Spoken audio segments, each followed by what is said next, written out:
रामायण में प्रभु राम, लक्ष्मण और हनुमान जी ने कई राक्षसों का वध किया, परंतु एक ऐसा राक्षस था जिसके साथ प्रभु राम की सेना और हनुमान जी ने मिलकर 7 दिन युद्ध करने के बाद भी उसे मार नहीं पाए, लेकिन माता सीता ने उसका वध किया। आइए जानते हैं कौन था वो राक्षस जिसकी मृत्यु माता सीता के हाथों हुई। वीडियो शुरू करने से पहले अगर आप चैनल पर नए हैं तो चैनल को सब्सक्राइब करो और कमेंट में जय सियाराम अवश्य लिखें। रावण की मृत्यु के बाद प्रभु श्री राम रावण के छोटे भाई विभीषण को लंका का सारा राजपाट सौंपकर अयोध्या लौट आए और स्वयं अयोध्या का राजपाट चलाने लगे। एक दिन जब प्रभु श्री राम अपनी राजसभा में बैठे थे, उसी समय अचानक लंका के राजा विभीषण भी राजसभा में पहुंच गए।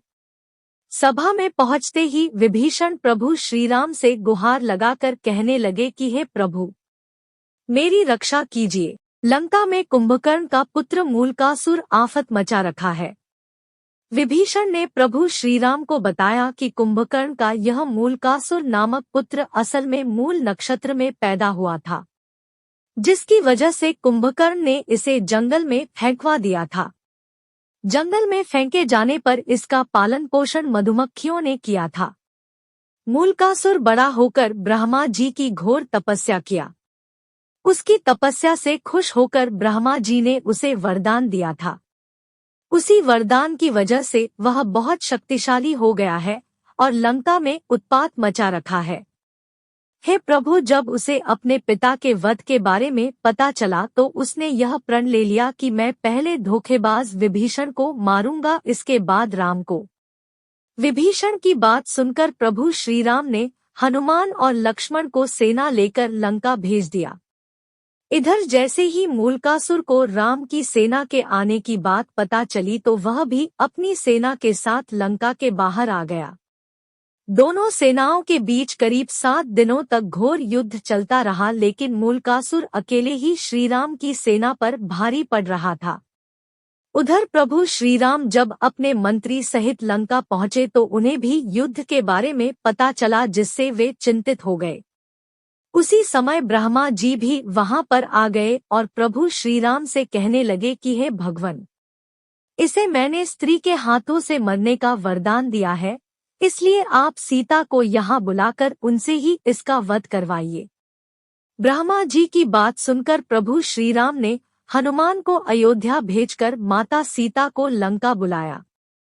लंका पहुंचने पर प्रभु श्रीराम ने माता सीता को मूलकासुर के बारे में पूरी बातें बताईं। प्रभु श्रीराम की बात सुनकर माता सीता को क्रोध आ गया। क्रोध में ही उनके शरीर से एक तामसी शक्ति निकल पड़ी। यह शक्ति सीता की छाया में चंडी का रूप धारण कर लंका की तरफ चल पड़ी। उधर प्रभु श्रीराम का इशारा पाकर वानर सेना मूलकासुर की तांत्रिक क्रिया को तहस-नहस करने लगी, जिस पर मूलकासुर क्रोध में अपनी तांत्रिक क्रिया को छोड़कर वानरों को खाने के लिए उनके पीछे दौड़ पड़ा। वानरों के पीछे दौड़ते दौड़ते वह युद्ध के मैदान तक आ गया। युद्ध के मैदान में पहुंचकर जब वह सीता की छाया को देखा तो गरजकर बोला, तू कौन?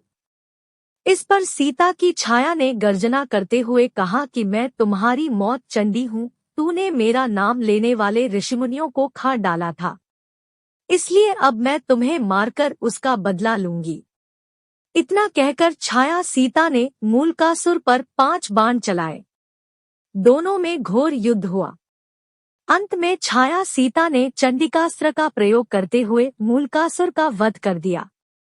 मूलकासुर का वध करने के बाद छाया सीता वापस लौटकर माता सीता के शरीर में प्रवेश कर गई।